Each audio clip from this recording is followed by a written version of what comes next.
बिस्मिल्लाहिर्रहमानिर्रहीम, अस्सलाम वालेकुम। प्रोग्राम मुकाबिल के साथ इस्लामाबाद स्टूडियो से मैं हूं सरवत वलीम, रऊफ क्लास्टा, आमिर मतीन स्टूडियोज में हमारे साथी मौजूद हैं। आज के प्रोग्राम के आगाज पर आपको बताएंगे कि पाकिस्तानी सियासतदान करप्शन, मनी लॉन्ड्रिंग और हर गैर कानूनी काम के लिए अपने ही घर की खवातीन को ढाल बनाने लगे। नैब ने शहबाज शरीफ खानदान के खिलाफ सबूतों का एक बहुत बड़ा पलंदा लाहौर हाईकोर्ट में जमा करा दिया। हमजा शहबाज चीख उठे।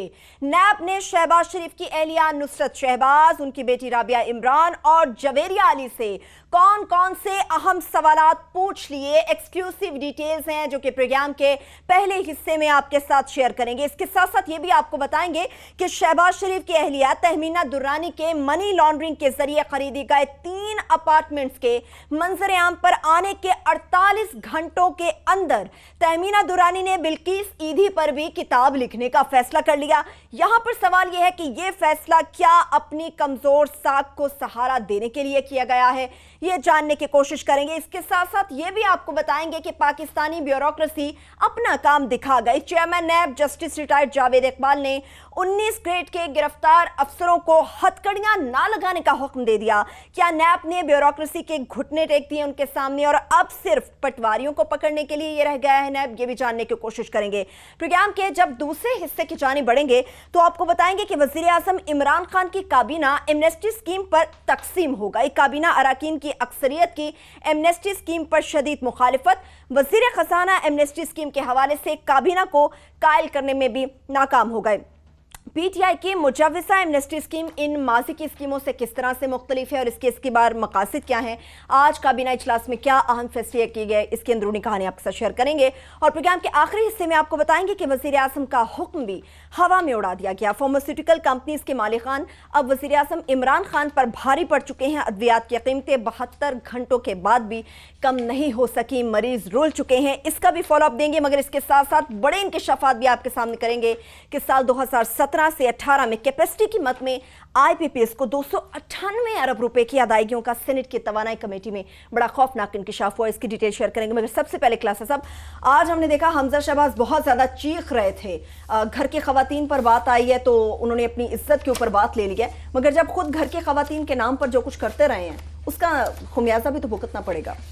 ये बड़ी हमने आपके साथ कल ये एक्सक्लूसिव स्टोरी शेयर की थी, आज उसका फॉलोअप भी है और कुछ नई चीज़ें भी हैं।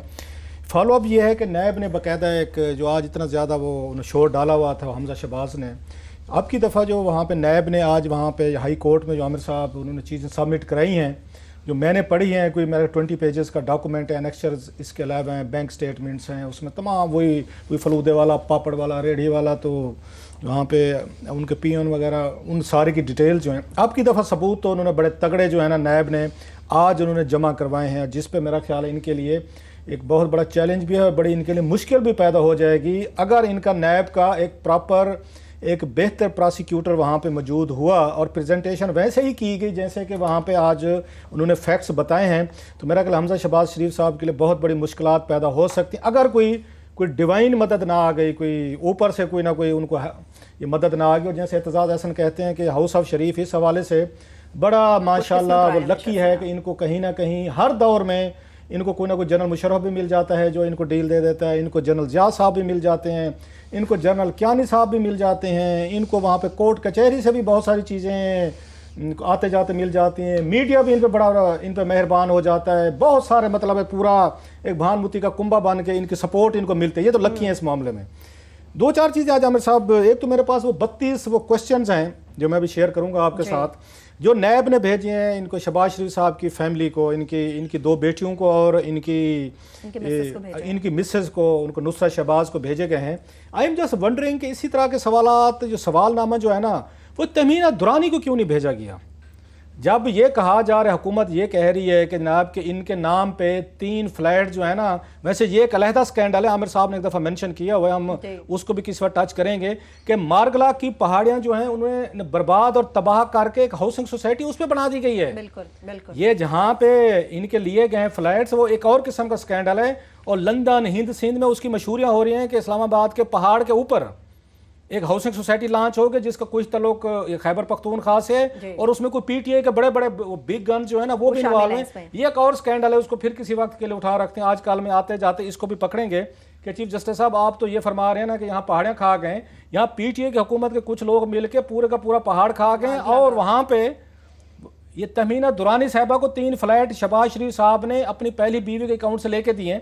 एक सवालनामा जो है मेरा ख्याल है नैब को तमीना दुरानी साहबा को भेजना चाहिए कि मोहतरमा आपके नाम पे, क्योंकि बेनामी आता है ना, आप जब ये कह रहे हैं कि मनी लॉन्ड्रिंग के जरिए प्रॉपर्टीज खरीदी गई हैं तो उसकी जो बेनिफिशरी बन रही हैं, एक मेन बेनिफिशरी जो है वो तमीना दुरानी साहबा भी हैं। तो तमीना दुरानी साहबा को भी एक नोटिस जाना चाहिए कि मैम एक्सीलेंसी प्लीज़ ये एक्सप्लेन करें आपके नाम पे 3 फ्लैट्स हैं, इसके लिए पैसा कहाँ से आया है, आपके नॉलेज में है नहीं है। बड़ा इंटरेस्टिंग जवाब है इसका आमिर साहब। अगर तमीना दुरानी साहबा ये कह दें कि मेरी जो सोतन साहबा के उससे अकाउंट से ये इसकी करोड़ों रुपए के मेरे 3 फ्लैट खरीदे गए, मेरे तो नोटिस में भी नहीं है, मुझे तो इनका पता ही नहीं है, तो आप अंदाज़ा करें केस कहाँ तक चला जाएगा। अब उन्होंने बड़ा एक ज़बरदस्त काम किया सर तमीना, मैं पहले वहाँ से शुरू करता हूँ, बाद में बाकी जो नई चीज़ है वो उससे शुरू करते हैं। कि तमीना दुरानी साहबा ने आज एक उन्होंने ट्वीट किया है, उसमें उन्होंने जनाब वो उसको बल्कीस एहती साहबा के साथ बैठी हुई हैं और उन्होंने ये फरमाया है कि मैं जो है ना, मैं ज़िंदगी में जिन 2-4 लोगों से बड़ी मुतासर हूँ, साहब ज़रा एहती साहब भी हैं और उसके बाद बल्कीस एहती साहबा हैं। अब वो शहबाज शरीफ के बाद जी शहबाज शरीफ साहब के बाद अब वो फरमाती हैं कि मैं इन पे बल्कीस एहती साहबा पे किताब लिखना चाहती हूँ। आज उनका ट्वीट है 2-3 घंटे पहले। ये ज़रा जहन में रखिएगा कि 48 घंटे पहले फवाद चौधरी साहब ने ये इंकशाफ किया था कि इनके नाम पे 3 फ्लैट्स खरीदे गए हैं, वह नुसरत शहबाज साहबा के अकाउंट से पैसा ट्रांसफ़र हुआ है, नुसरत साहबा के अकाउंट में कहीं और से जेली फिक्टिशियस लोगों ने पैसे भेजे हैं, वहाँ से ख़रीदारी की गई है।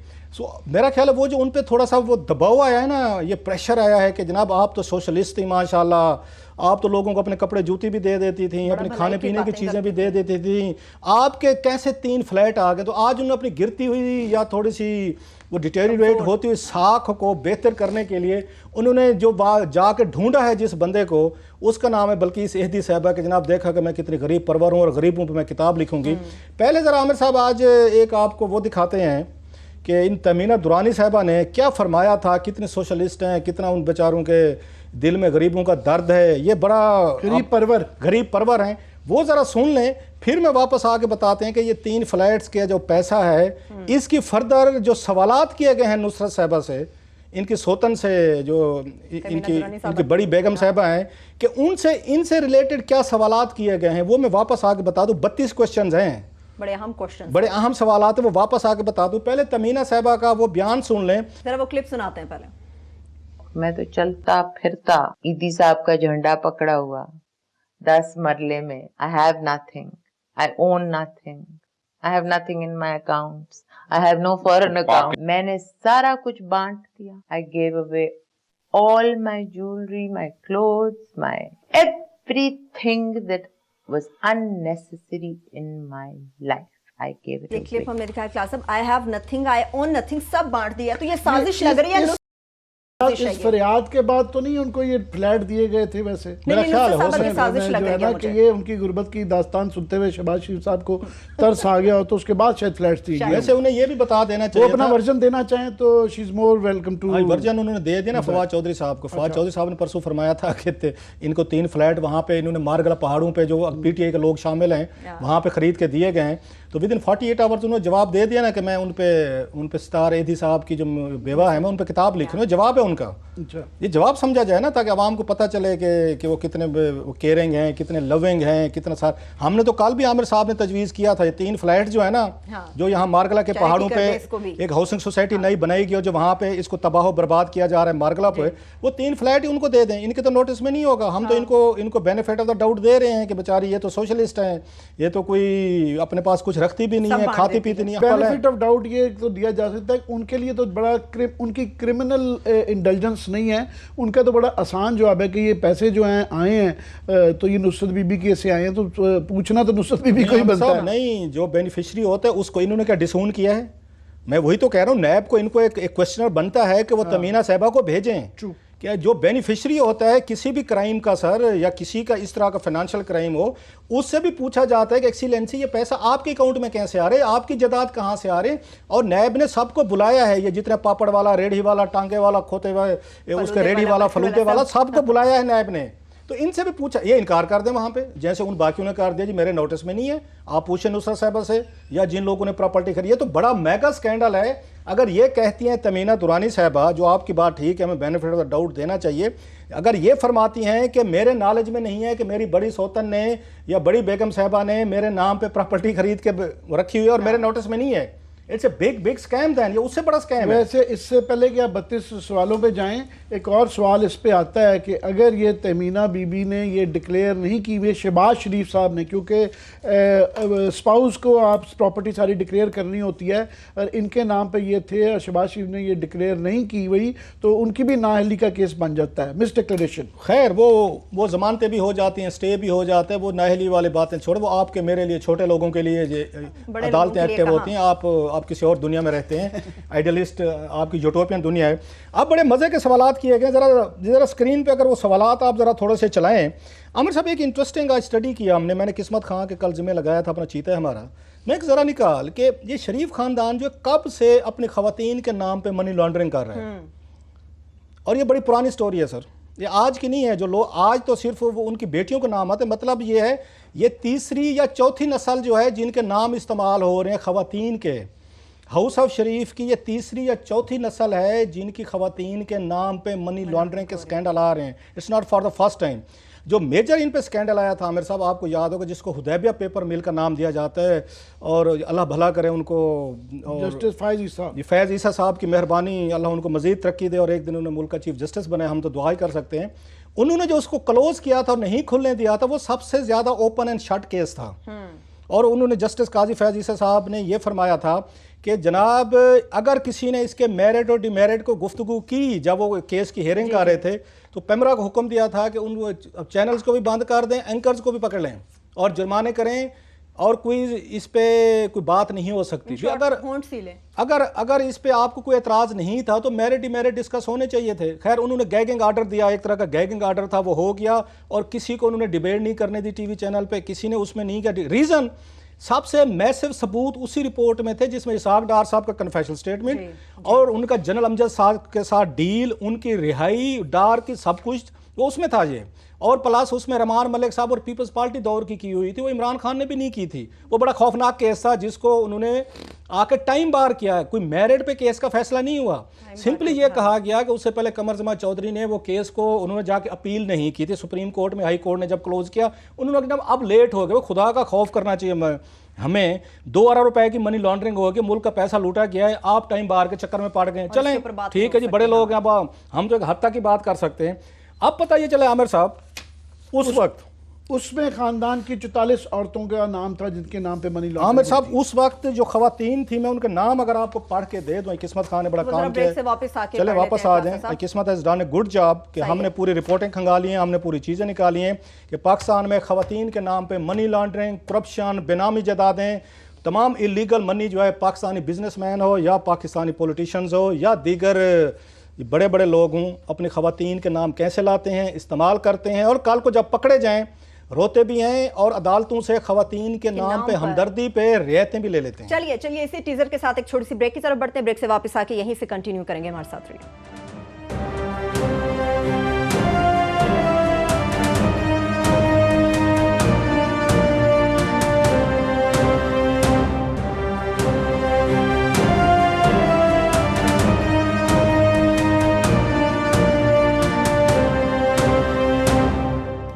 ब्रेक के बाद एक बार फिर से प्रोग्राम में हम आपको खुशामदीद कहेंगे। खवातीन के नाम और अहम सवाल आप हमें आमिर साहब, मैं जल्दी से वो नाम पढ़ देता हूँ ताकि लोगों को ये लगे कि ये सिर्फ पहली दफ़ा और आखिरी दफ़ा भी नहीं हो रहा, कि फैमिलीज़ की खवातीन जो उनका नाम इस्तेमाल किया जा रहे हैं मनी लॉन्ड्रिंग में।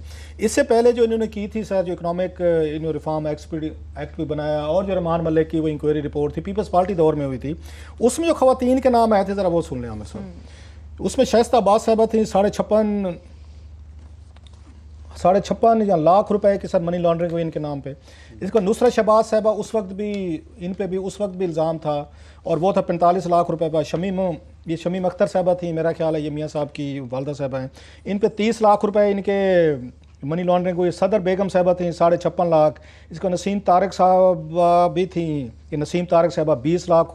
इसका कोकब ये जवेद साहबा 3 लाख रुपए। खालदा परवेज़ साहबा 30 लाख रुपए। इसको समरीन शाहिद साहबा 30 लाख रुपए। बानो बेगम ये 56.5 लाख रुपए।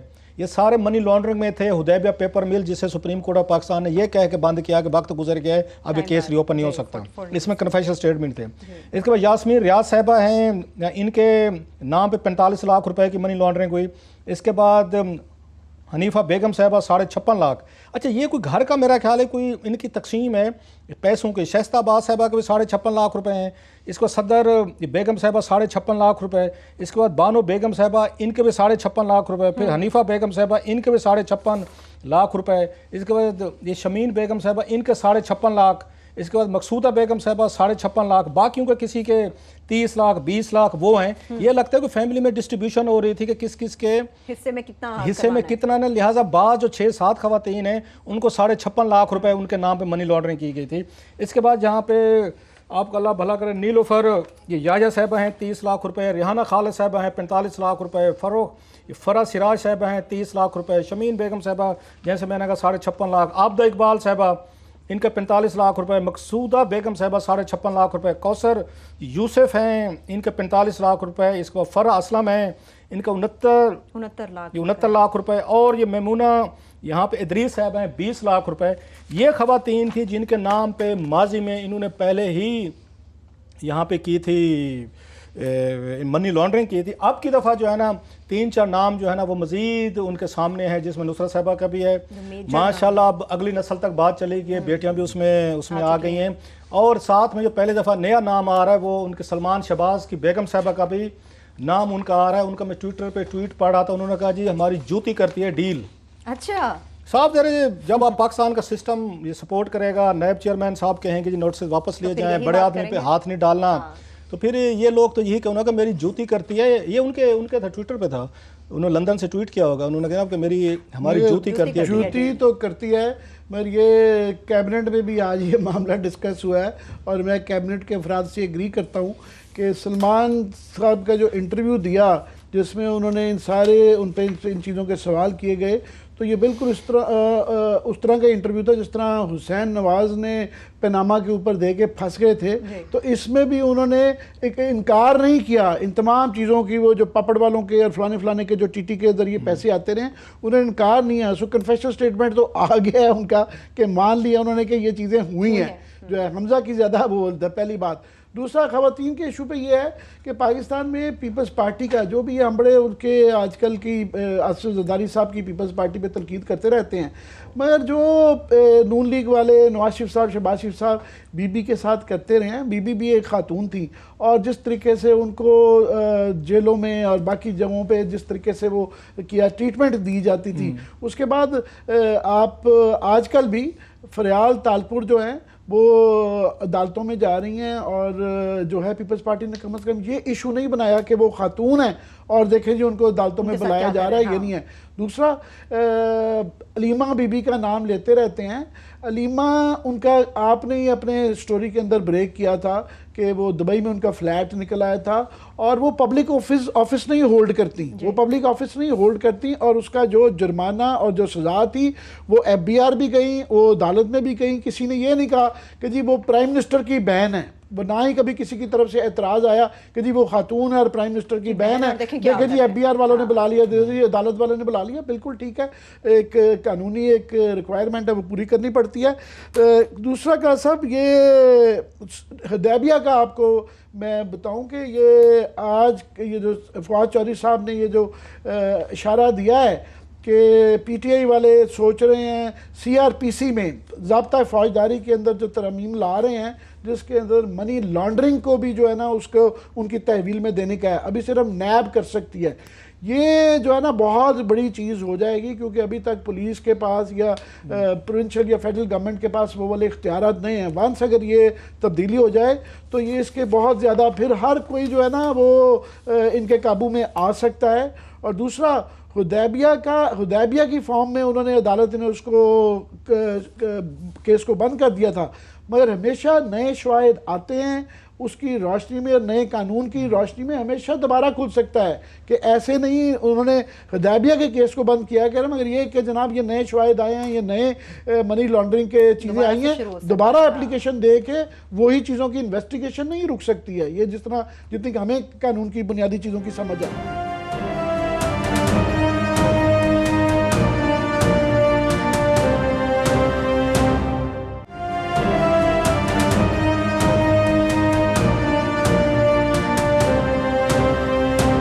एक आपने हल्का सा एक जुमला कहा कि ये डिवाइन मदद आ जाएगी इनको, और ये होता रहा है। बाकी ठीक है, पाकिस्तान के जो है अदालतों के और सिस्टम के बड़े प्रॉब्लम्स हैं, हर साल और महीने दहाइयाँ लग जाती हैं, ये केस डिसाइड नहीं होते, बड़े आदमी के ऊपर सिस्टम के अंदर हाथ डालना आसान नहीं है।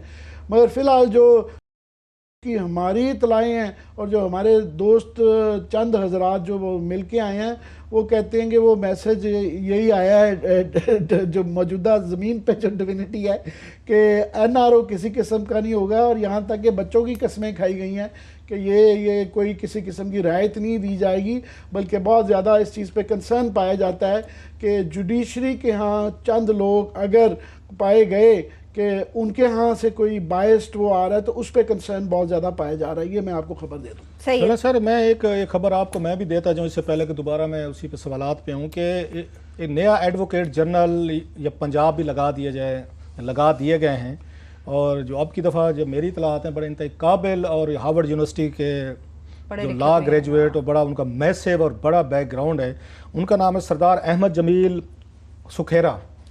तो सरदार अहमद जमील सुखेरा साहब को पंजाब का नया एडवोकेट जनरल लगा दिया गया। नवाज सुखेरा के भाई हैं मेरा, जी उनके सुखेरा साहब के भाई हैं ये। अच्छा। और इनका जो मैं इनका CV देख रहा था और इनका बैकग्राउंड देख रहा था, बड़ा it's a massive, it's a big background, और ये कॉरपोरेट के वो बहुत बड़े उनको समझा जाता है, बिग वकील है, उनका नोटिफिकेशन भी हो गया है। सो अब पंजाब में मेरा ख्याल है बड़ा इंटरेस्टिंग किस्म का एक बैटल ग्राउंड वहाँ बनने वाला है। हाँ। कि अब इस तरह के काबिल लोग ले जा रहे हैं कि जहाँ पे जो कोर्ट के साथ एक बेहतर मेरा ख्याल कम्युनिकेट भी कर सकें, और इन तमाम हकायक को, और ये जो चीज़ें हैं सारी इतनी मेहनत जो नैब करता है, नैब कर रही है, मगर नैब के जो मिक्स सिग्नल्स बीच में आ जाते हैं, जिस तरह आज ये बयान आ गया कि 19वें ग्रेड से ऊपर जो है ना वो बहुत ज़्यादा सेंट्रलाइज चेयरमैन साहब ने अपने पास इख्तियार रख लिया है।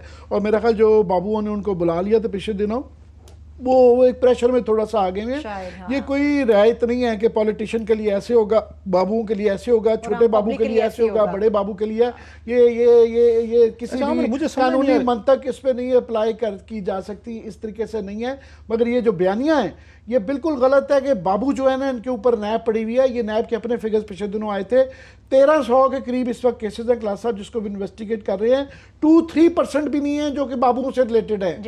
एक्चुअली वो सिर्फ मेरा ख्याल कोई दर्जन 1.5 दर्जन के करीब जो है ना एक टोटल केसेस हैं जो कि ब्यूरोक्रेट से रिलेटेड है। बाकी हजारों केस जो है ना वो सारे के सारे नॉन बाबू केसेस हैं। अमर साहब, मुझे आपने अभी एक वो खबर दी, बिल्कुल ठीक खबर है आपकी कि जी के ऊपर से कह रही है कि zero tolerance, no deal, no NRO। खैर मैं इन चीज़ों दावों पे सर इतनी दफ़ा मुझे आपको पता ये कभी भी शर्फ हासिल नहीं हुआ उधर जाने का, मगर हमारे दोस्त जो चंद हजरात मिल के आए हैं वो बड़े एक्साइटेड। बहरहाल वो ऐसे उनकी एक्साइटमेंट बनती है। मुझे सिंपल से बता दूं, हर दौर में इनको डील मेकर भी मिल जाते हैं, डील ब्रोकर भी मिल जाते हैं। ये सिर्फ वेट करते हैं। सियासतदान की क्वालिटी होती है इंतजार करते, वेट एंड पेशेंस। ये पॉलिटिक्स की बेहतर बुनियादी चीज़ें हैं। ये वेट भी कर सकते हैं, पेशेंस भी दिखाएंगे, और मार दाड़ करके, ऐसे जरदारी साहब ने नहीं कहा था आप 3 साल के लिए आते हैं, हमने यहाँ हमेशा रहना होता है। इसके पीछे डीप एक फिलासफी खड़ी होती है जिसको वो सहारा लेते हैं। मुझे नहीं समझ आ रही, एक तरफ तो जीरो टॉलरेंस पे जा रहे हैं, no NROs, no deal, no deal, मान लिया, हालांकि सारे निकल गए हैं, पूरी फैमिलीज की फैमिली वो बरतानिया बैठी हुई है वहाँ पे, लंदन में एंजॉय कर रहे हैं, वहाँ से लिख रहे हैं ट्विटर पे कि जूती करती है हमारी, ये डील करती है। एक तरफ तो ये हम देख रहे हैं। दूसरी तरफ पंजाब में जो ब्यूरोक्रेसी आपने लगाई है अभी, जो बुजदार साहब वो तो मेरा ख्याल बन चुके हैं, मुझे माजरत के साथ कहना पड़ेगा। जब भी कोई चाहिए होता है ना, साउथ से पकड़ के ले आते हैं, हमारी गर्दें दी जाती है कि आएँ ये सारी बदनामी इनके नाम पे डालेंगे, इनको वही एक बड़ी सीट दे दी जाती है हमें, उसी पे हमारा साउथ का सरदार, महर, नवाब, कुरैशी, गिलानी, वहाँ पे खोसे, कुरबानी, खार, जो भी कहें, वो अपने ख़ानदान की या गिलानी वगैरह एक सीट लेके खुश हो जाते हैं। बुज़दार साहब उसी कैटेगरी में आ गए, एक की तरह उन्होंने इनको बिठा दिया है। जो टीम उनको दी गई है कल, मोस्टली वो ब्यूरोक्रेट दिए गए हैं जो वो ये कंपनी स्कैंडल में भी थे, जो इन तमाम कामों में इनकी मदद करते रहे हैं। कल को अगर ये नैब और आज नैब चेयरमैन ये फरमा के हैं पंजाब में कि ग्रेड 19 से ऊपर जो है ना मैं फैसला करूंगा पकड़ना या नहीं पकड़ना, तो कंपनी स्कैंडल तो बंद हो गया, जो साफ पानी की कहानी थी वो भी खत्म हो गई। हालांकि याद रहे कि वो उसमें से 1 करोड़ रुपए की उनका क्रेडिट है कि रिकवरी 1 करोड़ रुपए की होगी, जिसका मतलब ये है, और ये रिकवरी जहां से हुई है नवीद इकराम साहब, ये बताया जा रहा है इसके ताने बाने जो हैं अली इमरान जो कि दामाद है शहबाज शरीफ से, उनसे हैं। सो ये प्रूव, ये कोई हवा में बातें नहीं है ये जो कह रहे हैं, तो वो ये पैसे रिकवर हो गए हैं। सो वो मैं ये कह रहा हूँ कल को नैब कैसे प्रोसीड करेगा। सो सारी चीजें तो आप सेटल कर रहे हैं पंजाब में। जो अभी सुनने में आ रहा है कि जो बड़े ओहदे पे आ रहे हैं, वहाँ पे आईजी पंजाब भी आ रहे हैं, बाकी भी आ रहे हैं, वो भी बड़े साहब के कोर्समेट हैं, उनका वहाँ से ताल्लुक है। हाँ। एक तरफ आप ये मैसेज दे रहे हैं कि नो डील, नो ढील, नो एनआरओ, दूसरी तरफ पंजाब में सारे कंप्रोमाइजेस नजर आ रहे हैं। पूरी शहबाज शरीफ की ब्यूरोक्रेसी उठा के आपने उन पर थोप दी है, बुज़दार साहब पे, वो बन गए बैठे हैं, उनको ऑलरेडी 4 जगहों से खींचा जा रहा है। और बेचारा आखिर पे, जो मैंने आपको कहानी नहीं सुनाई थी, किसी घर में बंदर और एक जानवर थे, बंदर जाता था पूरे का पूरा किचन में से आटा खा जाता था और वापसी पे आते हुए आके वो घोड़े के मुंह पे आटा लगा देता था।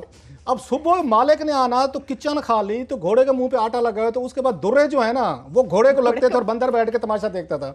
तो वही कुछ बुज़दार साहब के साथ हो रहा है पंजाब में। जो आपने मैसिव कंप्रोमाइजेस किए हैं, ऊपर से आपने नैब चेयरमैन को भेज दिया कि आप उनको गारंटीज करा के हैं, ऊपर से शहबाज शरीफ के सारे जो 1300 में सिर्फ 12 केसेस हैं ब्यूरोक्रेट्स के। सर ये कहानी जो इन्होंने बताया गया ना, नो डील नो ढील, ये एक मेरा ख्याल है एक और तरह का ये परसेप्शन दी गई कि ताकि आप लोग ठंडे रहें, आप जरा सब्र करें, ताकि पंजाब में हम जरा मलिया मेट करके ना सारी चीजें बराबर कर लें। मैं तो इसको नहीं बाई कर रहा हूं। चलिए मुझे एक ब्रेक की तरफ बढ़ना है। ब्रेक से वापस आके वो अहम सवालात जो कि पूछे गए हैं शरीफ खानदान की खवातीन से, वो तो आपके साथ शेयर करेंगे, मगर इसके साथ साथ बात होगी एमनेस्टी स्कीम के हवाले से, जिसको लेकर प्राइम मिनिस्टर इमरान खान की कैबिनेट इस वक्त 2 हिस्सों में तकसीम हो चुकी है। एक छोटी सी ब्रेक, हमारे साथ रहिए।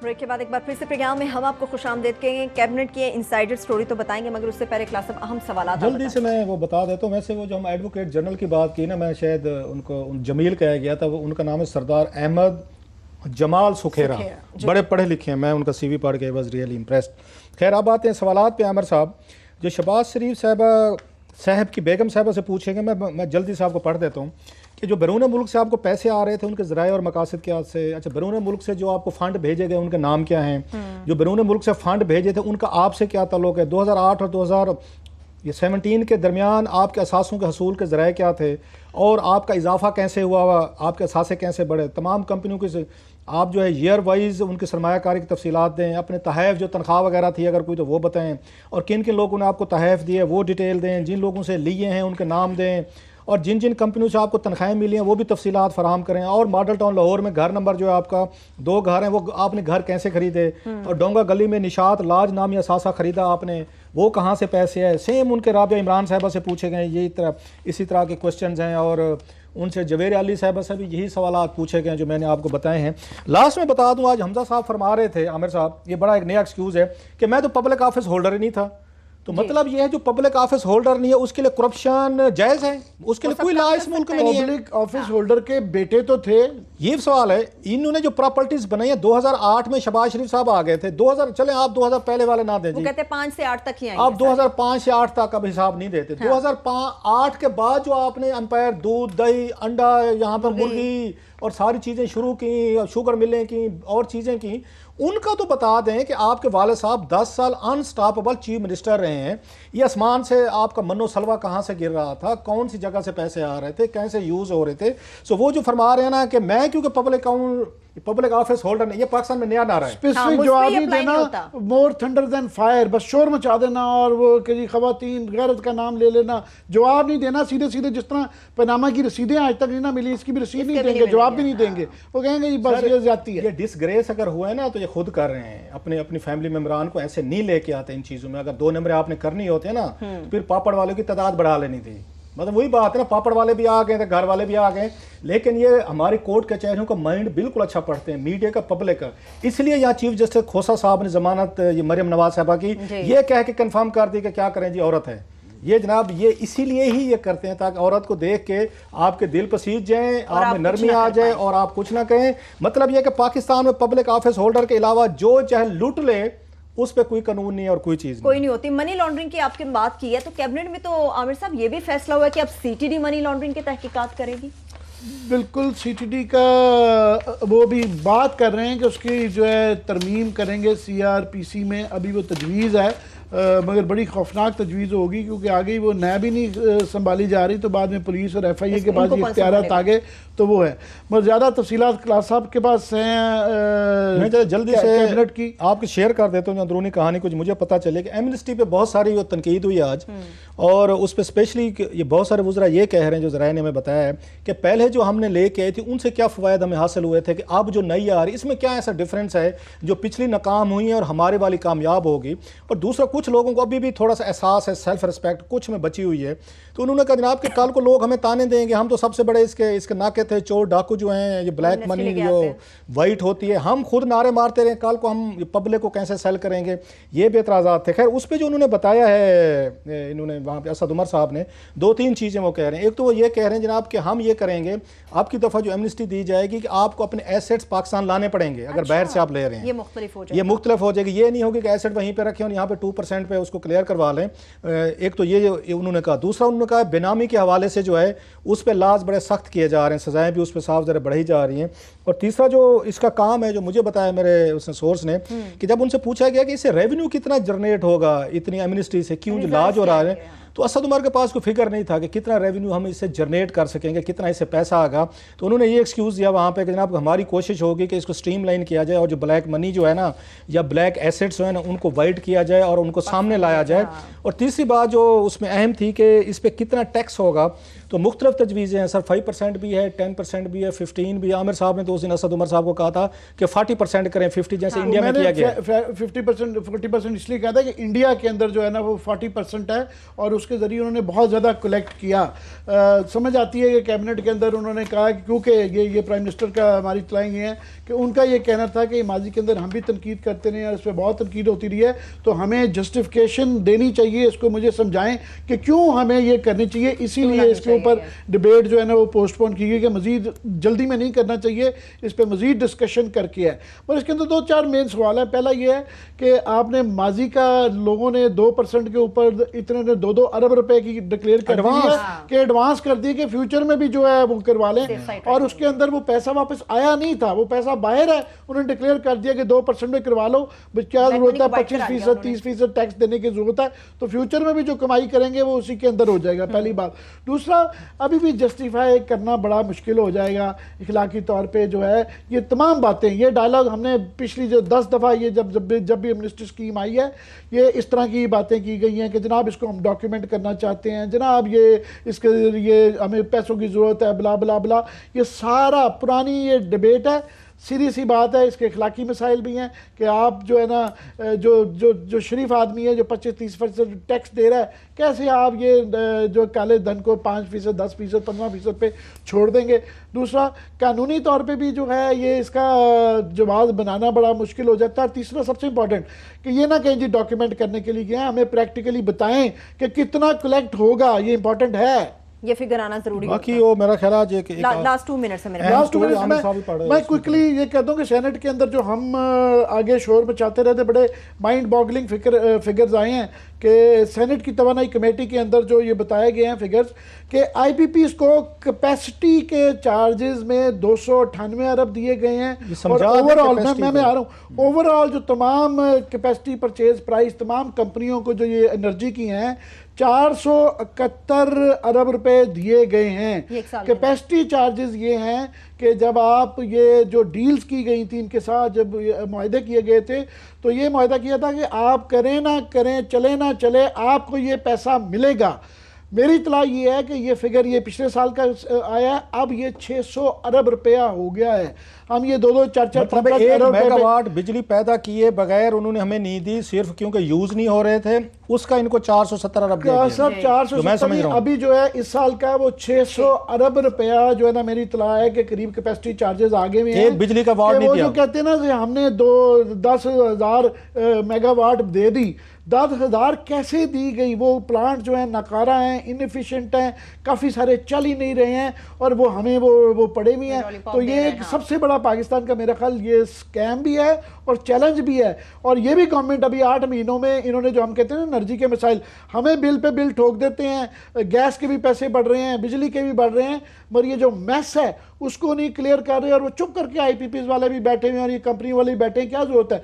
अपने ना चलाने पड़ रहे हैं, तेल की मद में वो वहाँ भी फ्रॉड किए जा रहे हैं, और चलाएं ना चलाएं उनको पैसे मिल रहे हैं। तो ये 600 अरब रुपया बहुत बड़ी amount है। बहुत बड़ी अमाउंट है। आमिर साहब, ये हमारे रिपोर्टर इमरान मगराना जो है वो इस तरह की खबर स्टोरीज ले आती हैं, जो आज कमेटी का इजलास था। पाकिस्तानी अवाम को ना अब समझ नहीं आएगी, फिर लोग हंसते हैं कि 600 रुपये ऐसे आप बात कह देते हैं। हजूर, ये पैसे इन कंपनीज को दिए गए थे, मुआहदे किए गए थे कि आपका यूनिट चले ना चले, मीटर डाउन हो ना हो, आपसे 1 मेगावाट बिजली हमें मिले ना मिले, आपको घर बैठे हम पैसे देते रहेंगे, ये उनकी पेमेंट है।